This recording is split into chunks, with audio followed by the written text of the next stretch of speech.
이 시간 함께 보실 말씀 요한복음 15장 4절에서 5절까지 말씀입니다. 저와 여러분의 순서로 교독하겠습니다. 내 안에 거하라 나도 너희 안에 거하리라. 가지가 포도나무에 붙어 있지 아니하면 스스로 열매를 맺을 수 없음 같이 너희도 내 안에 있지 아니하면 그러하리라.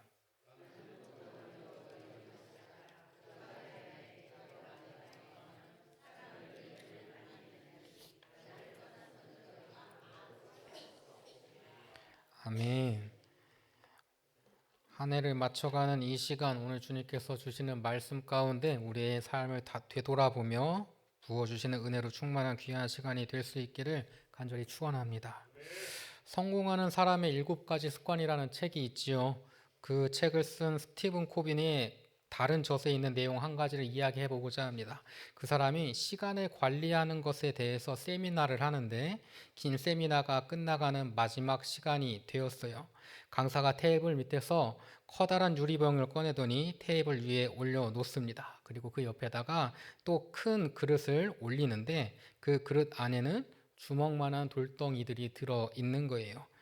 세미나 강사가 참가자들에게 질문합니다. 자, 이 유리병 안에 이 큰 돌이 몇 개나 들어갈 수 있을까요? 사람들이 이야기하는 거예요. 어떤 사람은 7개요, 어떤 사람은 8개요, 어떤 사람은 10개요. 이렇게 이야기를 하겠죠. 그래서 이 강사가 돌멩이를 하나씩 들어서 그 유리병 안에 넣기 시작합니다. 그래서 딱 입구까지 돌멩이가 딱 찼어요. 그래서 이 강사가 사람들에게 물어보는 겁니다. 자, 이제 유리병이 다 찼지요? 그랬더니 사람들이 네 하고 대답을 하는 거예요. 그랬더니 그 사람이 옆에서 다른 그릇을 또 밑에서 끌어올리는 거예요. 봤더니 공깃돌만한 자갈들이 막 들어있어요. 그래서 그 돌들을 또 그 돌멩이를 넣어 있던 그 유리병 비어있는 공간에다가 이 자갈들을 넣기 시작하는 거예요. 다 채웠어요. 자, 이제 이 유리병은 다 찼습니까? 이 질문에 이제 사람들이 이제 좀 눈치가 빨라져서 아니요 이렇게 이야기하는 겁니다. 그래서 밑에서 또 이제 하나 올리는 거죠. 그 안에 뭐가 있어요? 모래가 들어 있어요. 그 모래를 이렇게 막 부어서 작은 공깃돌만한 자갈들 틈마저도 이제 모래로 다 차게 되었어요. 이제 물어보는 거예요. 자, 이제 다 찼죠? 안 찼대요. 밑에서 물을 한 바가지 올려서 이렇게 쫙 붓기 시작하는 겁니다. 물까지 다 들어갔어요. 그리고 나서 자, 이제 이 유리병이 다 찼습니까? 라는 질문에 사람들이 대답해요. 네, 이제 그 유리병은 다 찼습니다. 이 강사가 이 모습을 보여주면서 사람들에게 물어보는 거예요. 여러분은 이걸 보면서 어떤 생각이 드셨습니까? 어떤 사람이 손을 들고 대답해요. 우리가 살아가다 보면은 저 돌멩이 사이에 빈틈같이 조그만 시간들이 있는데 그 시간들을 다 모아서 알뜰살뜰 살면은 우리가 정말 시간 관리를 잘 할 수 있다는 것을 이 이야기로 우리에게 알려주고자 한 것이 아닐까요? 그랬더니 이 강사가 네, 맞습니다. 그런데 그것보다 더 중요한 걸 이야기하고자 합니다. 라고 하면서 한 이야기가 있어요. 무슨 말이냐면요. 큰 돌멩이부터 넣어야 된다는 거예요. 큰 돌멩이부터 넣어야 순서대로 큰 돌멩이도 넣고 작은 자갈도 넣고 모래도 넣고 물도 넣을 수가 있어요. 물부터 넣고 그 다음에 큰 돌멩이를 넣으면 어떻게 돼요? 흘러 넘쳐요. 모래부터 집어넣고 큰 돌멩이를 넣으려고 하면 어떻게 돼요? 안 들어가져요. 다시 말해서 일을 하는 데 있어서 순서가 중요하다는 거예요. 무엇을 먼저 해야 될지를 결정을 해야 되는데 무엇이 중요한지를 우리는 생각하고 그 우선순위를 매겨야 한다는 거지요.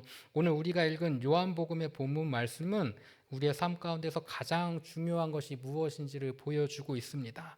다시 말해서 우리의 인생이라는 유리병에 가장 먼저 채워져야 할 큰 돌이 무엇인가 라는 질문을 우리에게 던지는 거예요. 본문 말씀은 우리에게 이렇게 이야기합니다. 예수님 안에 거하는 것.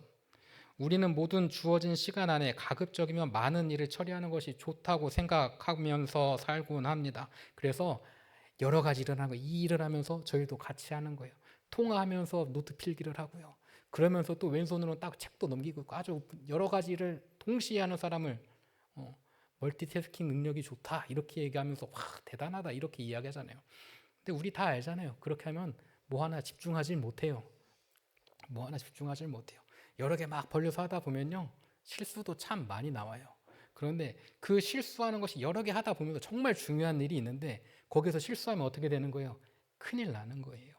그래서 우리가 집중해야 될 때 그 외에 중요하지 않은 것은 멀티태스킹 할 수 있죠. 그런데 중요한 거 할 때에는 우리가 집중해야 하지 않겠습니까? 그런데 오늘 말씀을 보면은 우리가 그런 것들을 굉장히 가볍게 생각하고 살아가고 있지 않는가라는 질문을 하게 되는 거예요. 우리는 많은 일들을 성공적으로 처리해 나가는 것에만 집중하곤 하지요. 그러니 우리는 스스로 질문해야 하는 가장 중요한 질문을 잊어버려요. 과연 나는 가장 중요한 일을 가장 먼저 하고 있는가? 여러분은 어떻습니까? 우리에게 가장 중요한 것은 예수 그리스도가 내 안에, 내가 예수 그리스도의 안에 거하는 일이에요. 그것이 가장 중요합니다. 다시 말해서 나와 예수님과의 관계, 그것이 가장 중요하다는 이야기지요. 우리가 그리스도인이 되는 것은 기독교라는 종교 생활을 하는데 목적이 있지 않아요. 우리가 그리스도인이 된다는 것은 육신이 되신 하나님의 말씀, 즉 예수 그리스도라는 한 인격과 친밀한 관계를 맺으며 살아가는 것을 의미합니다. 교회 생활을 오래 한 것 자체가 중요하지 않아요. 어떤 직분을 가지고 있느냐, 그것이 중요하지 않아요. 성경을 많이 읽어서 성경에 대한 지식이 많은가, 그것도 중요하지 않습니다. 가장 중요한 것은 매일매일의 삶 속에서 살아계신 예수 그리스도와 내가 정말 친밀한 관계를 가지고 살아가고 있는가, 그 관계를 누리고 있는가 하는 것이 가장 중요한 거예요. 그런 사람을 우리는 뭐라고 부르는 거예요? 그리스도인이라고 부르는 거예요. 예수 그리스도를 닮은 사람을 우리는 그리스도인이라고 불러요. 우리는 세상에 나가서 나는 그리스도인입니다 이렇게 이야기하잖아요.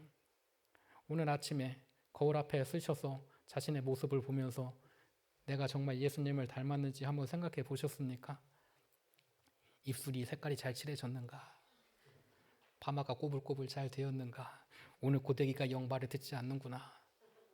아이라인은 오늘따라 왜 이렇게 두껍게 그려졌는가?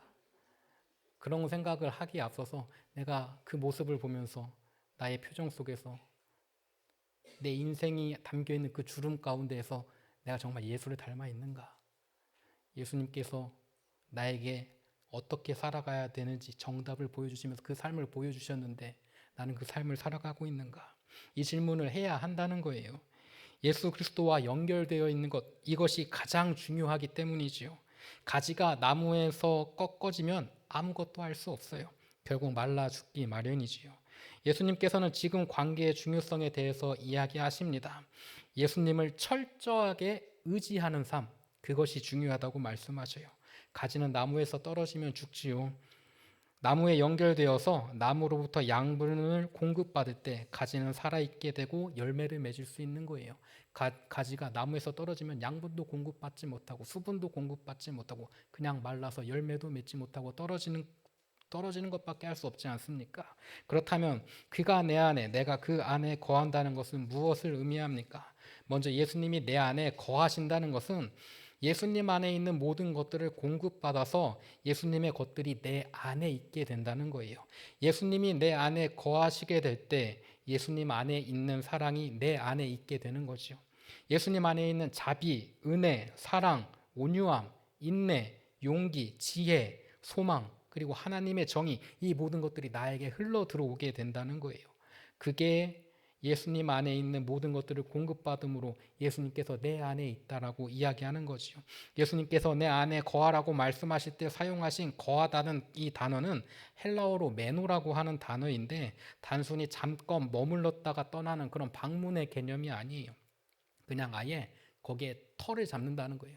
자리를 잡는다는 거예요. 계속 머물면서 자리를 잡고 떠나지 않는다. 같은 자리에 남아있다라는 뜻을 가지고 있습니다. 다시 말해서 예수님은 가끔 나를 생각하라고 말씀하시는 것이 아니라 삶의 중심에서 끊어지지 않는 관계로 머물라고 말씀하고 계시지요. 이 단어에는 노력해서 붙잡는다는 그런 뉘앙스가 아니라 떠나지 않는 상태라는 의미가 더 강하게 담겨 있어요. 이것은 신앙이 긴장과 부담으로 유지되는 것이 아니라 그냥 자연스러운 거예요. 내가 예수님 안에 있는 게 자연스러운 거예요. 그게 편한 거예요. 그게 나의 마음의 평안이 되고 내 삶의 평안이 되는 거예요. 관계 안에 머무른다는 그 안정감을 우리가 가지고 살아가는 것을 의미합니다. 바쁠 때도 여유 있을 때도 잘 될 때도 무너질 때도 예수님의 곁을 떠나지 않는 것. 그 자리에 계속 머물러 있는 것, 그것이 바로 예수님께서 말씀하시는 거한다는 뜻이에요. 그래서 예수님 안에 거한다는 것은 완벽한 삶을 살아가는 것을 의미하지 않습니다. 넘어지지 않는 삶도 아니에요. 실패하지 않는 삶도 아니지요. 다만 떠나지 않는 것, 다시 돌아와서 그분 안에 머물러 사는 삶, 그것을 예수님 안에 거하는 삶이라고 성경은 말합니다. 신앙은 잘 버티는 것이 아니라 계속 머무르는 것이지요. 그 자리에 머무르는 한 우리의 생명은 끊어지지 않고 결국 열매가 맺히게 되는 거예요. 그렇다면 이제 우리가 예수님 안에 거하게 된다는 것은 어떤 의미입니까? 나의 모든 말과 행동과 생각이 예수님의 뜻 안에서 이루어지는 것을 의미합니다. 예수님이 원하시는 대로 말하고 예수님께서 기뻐하시는 대로 생각하고 행동하는 것을 의미해요. 내 삶의 어떤 영역도 예수 그리스도로부터 독립된 영역이 없이 교회나 학교나 집에다 삶의 모든 곳에서 나의 비밀도 예수님 안에서 점검받고 이루어지는 삶을 사는 것을 말합니다. 이것이 바로 내가 그가 내 안에 거한다는 말씀의 의미예요. 예수님의 성품이 나의 성품이 되는 것이지요. 날마다 그분을 닮아가는 것을 말해요. 여러분, 예전에 굉장히 유명한 영화가 있죠. 타짜라고 하는 영화가 있어요. 보셨습니까? 싸늘하다. 비수가 날아와서 내 심장에 박혀버렸어. 그러잖아요. 거기 보면은 그 주인공을 가르치는, 좀 가르치려면 좋은 거 가르쳐야 되는데 도박하는 걸 가르치는 평경장이라고 하는 인물이 있습니다. 아주 인생 예술로 살다 가신 분이 계세요.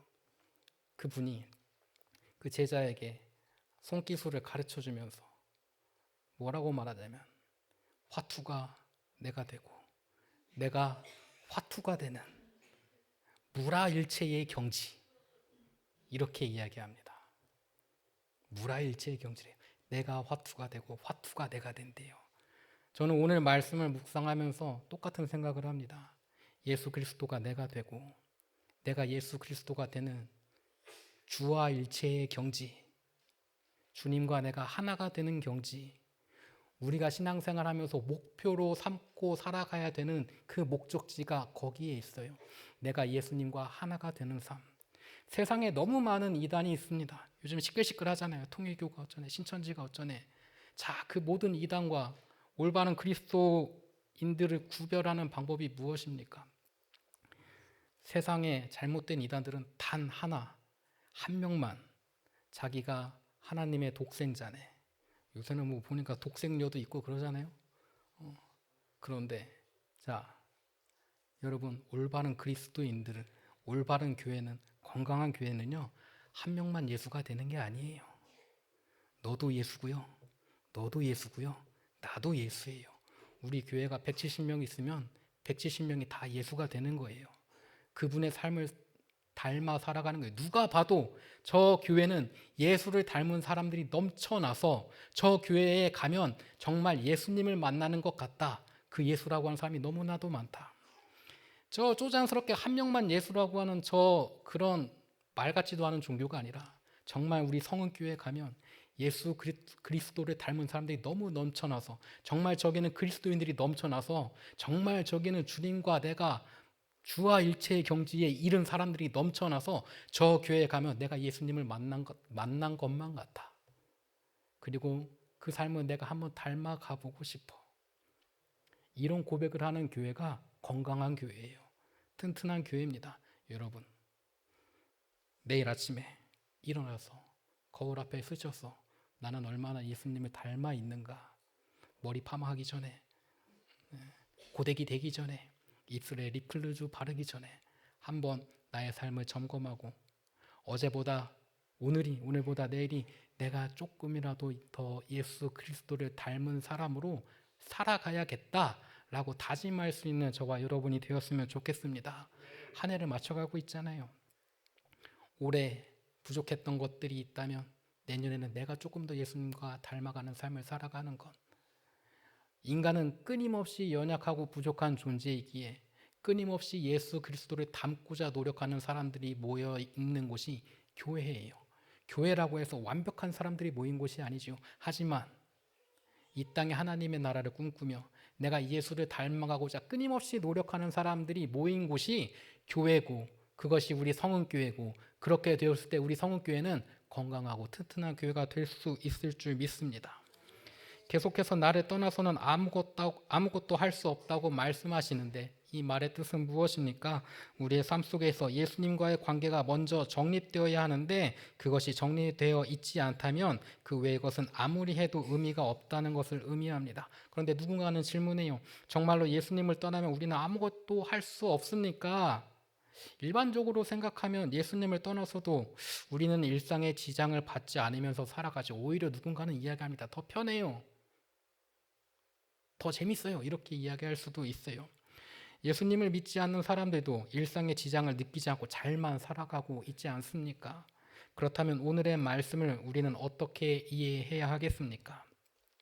나를 떠나서는 너희가 아무것도 할 수 없음이라는 이 말씀은 그 어떤 인간의 노력과 수고도 예수님과의 관계 속에서 이루어진 것이 아니라면 그게 무슨 의미가 있냐라는 거예요. 그것을 뒷받침하는 것이 무엇입니까? 바로 우리 인간의 죽음 아니겠어요? 우리들의 마지막 순간 예수님을 떠나 했던 모든 행동들이 그저 생존하기 위해서 했던 의미 외에는 무엇을 가지고 있습니까? 그 이상의 의미를 지니지 못해요. 한 인간이 죽음을 맞이할 때 가장 중요한 문제는 살아생전 예수님과 어떤 관계를 맺으며 후회 없는 인생을 살아갔느냐, 그게 가장 중요한 것 아니겠어요? 장례식에 가면은 종교인들만큼 장례식에 많이 가는 사람이 없을 겁니다. 제가 전에 섬기던 교회에서는 한 분 돌아가시면 꼭 한 분이 따라서 가셔요. 외로울까 봐. 참, 제가 거기 3년 있으면서 한 번 빼고 항상 두 분이 같이 가셔요. 한 분이 가시면 친한 분이 가시던, 한 분이 가시면 남편분이 가시던, 하여튼 그렇게 같이 가셔요. 그러다가 이제 한 분은 우리 그거 뭐라고 해요? 두 분이 같이 가시면 우리가 평소 하는 말이 쌍초상이라고 하잖아요. 한 번은 이제 트리플상이 났어요. 한 번은 부산에서, 한 번은 보령에서, 한 번은 서울에서 목사님하고 저하고 3일 동안 하루 종일 그냥 차 안에서 왔다리 갔다리 하고 있는 거예요.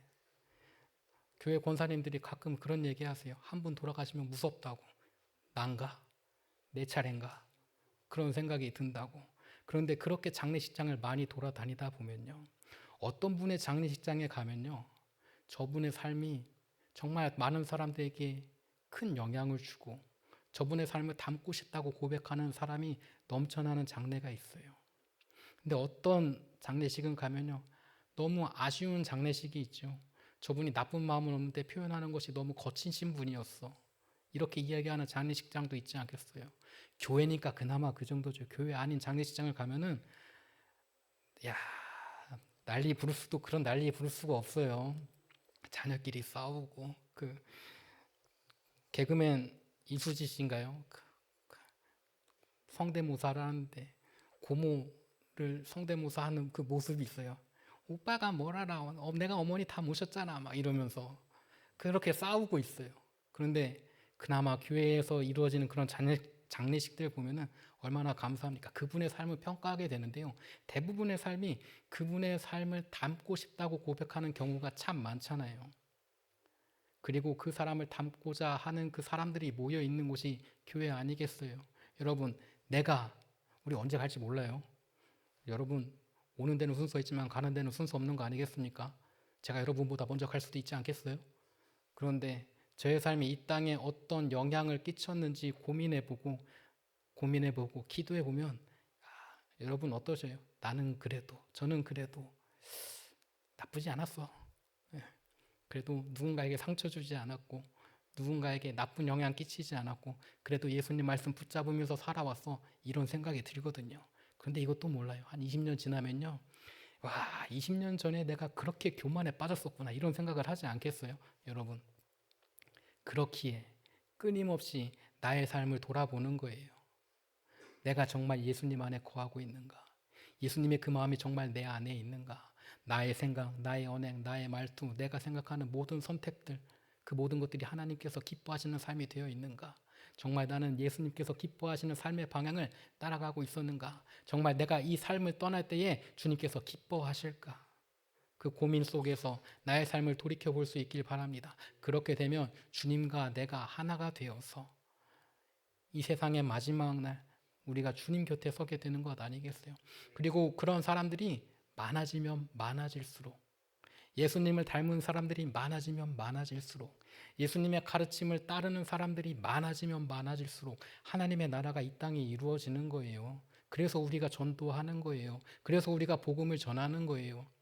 우리가 교회에서 전도할 때 있잖아요. 어떻게 전도하세요?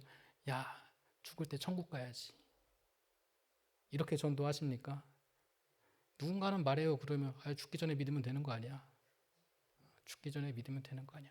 어떤 분은 이렇게 얘기합니다. 아유, 권사님 그렇게 신앙생활 오래 하셨는데 어떻게 하다가 예수님을 믿게 되었습니까? 그분이 그래요. 내가 지금 막 10년, 20년 신앙생활 했어도 난 아직도 내 믿음을 잘 모르겠어요. 내가 교회 다니는 이유는 나 죽고 장례식 날 사람 아무도 없을까봐. 그래서 교회라도 다니면 사람들 올까봐. 그래서 교회 다닌대요. 이 얼마나 슬픈 일입니까? 여러분, 내가 교회 다님은 주님께서 가르쳐 주신 그 가르침과 삶의 방향이 옳다고 믿기 때문이에요. 그게 이 땅을 하나님의 나라로 바꿔나갈 수 있다고 믿기 때문이에요. 그 나라가 정말 내가 생각할 때 온전한 나라고 하나님의 뜻이 이루어지는 나라가 되었을 때 비록 내 삶의 그 나라가 이 땅에 이루어지지 못하더라도 우리의 자녀들이, 우리의 미래 세대들이 그런 세상에서 살아갔으면 좋겠다라는 마음을 가지고 있기 때문이에요. 내 삶에 이루어졌으면 좋겠다. 그 꿈이잖아요. 옛날에 독립운동 하던 사람들이 자기 삶, 자기 시대에 그 독립을 맞이할 거라고 생각하면서 그 운동들을 한 것이 아니에요. 우리의 자녀들을 위해서 그 일을 해나간 것 아니겠습니까? 우리가 신앙생활 해나가면 내가 영광 보지 못할 수도 있어요. 내가 열매 따먹지 못할 수도 있어요. 그러나 하나님께서는 이 땅에 좋은 때에 좋은 방법으로 하나님께서 계획하시는 하나님의 나라를 이뤄 나가십니다. 우리는 그것을 꿈꾸면서 내가 걸음이 되고자 하는 사람들이 모인 거예요. 예수님께서도 걸음이 되고자 십자가를 지고 그 골고다길을 피 흘리면서 채찍질 당하면서 올라가시지 않으셨겠어요? 대부분의 사람들이 신앙생활할 때 착각합니다. 저 열매 내 손으로 내가 따서 꼴가닥 먹어버리리라. 예수님도 안 했는데 몸배짱으로 그러는 거예요. 제가 예전에 한번 말씀드린 적 있잖아요. 교회 다니는 사람은 어렵고 힘든 일인 줄 알매도 불구하고 걸어가는 그런 사람들이에요. 영광을 보고 걸어가는 것이 아니라 고난의 길을 보고 걸어가는 거예요. 왜 그래요? 그 마지막에 모든 것이 역전되거든요. 무엇을 보면서 알게 됩니까? 예수님의 부활 사건을 보면서 알게 되는 것 아니겠어요? 우리가 오늘 이 시간 주님이 내 안에, 내가 주님 안에 거하는 삶이 쉽지 않은 일일 수 있어요. 어려운 삶일 수도 있죠. 내 욕심 내려놔야 되고, 내 고민 내려놔야 되고, 내 교만 내려놔야 되고, 그 모든 것들 내가 가지고 싶은 거 다 놔야 돼요. 그리고 하나 붙잡고 가는 거예요. 예수님 말씀. 그게 얼마나 힘들고 고된 일이겠습니까? 나도 저 사람들처럼 재밌게 놀고 싶고, 나도 저 사람들처럼 내 손에 좋은 거 쥐고 싶고, 나도 저 사람처럼 입에다가 맛있는 거 집어넣고 싶고, 그런데 그거 다 포기해야 되잖아요. 근데 그 과정을 통해서 나를 정금으로 연단하시는 저 하나님께서 나를 주님의 나라로 세우신다는 거예요. 이 시간 저와 여러분, 내가 예수님을 닮아가는 삶을 살아가는 것이 어렵고 고난의 길이 아닌 그 과정을 통해서 내게 주신 하나님의 은혜로 충만한 삶을 살아갈 수 있다는 그 믿음 가지고 우리의 삶을 살아가며 나의 삶을 마주칠 수 있는 저와 여러분이 될 수 있기를 바랍니다. 이 말씀을 기억하시면서 바쁘고 분주한 삶 가운데서도 예수님의 관계를 가장 소중히 누리며 살아갈 때 주님께서 여러분에게 부족한 것 없이 채우시며 작은 것에도 만족하게 하시며 연약한 가운데서도 우리를 강하게 쓰시는 하나님의 놀라운 은총을 바라볼 줄 믿습니다. 이 시간 그런 주님의 하나님의 은총을 바라며 이 시간 함께 주님께서 나를 돌보시며 동행해 주시길 간절히 바라며 그런 축복의 저와 여러분에게 함께 있을 수 있기를 간절히 축원합니다. 다 같이 기도합니다. 사랑과 은혜가 풍성하신 하나님 아버지, 오늘 말씀을 통해 우리의 삶이 무엇에 붙어 있어야 하는지 다시 깨닫게 하시니 감사합니다. 바쁜 일상 속에서 중요한 것보다 급한 것을 붙잡고 살았던 우리의 모습을 돌아보게 하시고 우리 인생의 반석 되시는 예수 그리스도 안에 머무는 삶을 살아갈 수 있도록 함께 하시고 역사하여 주옵소서.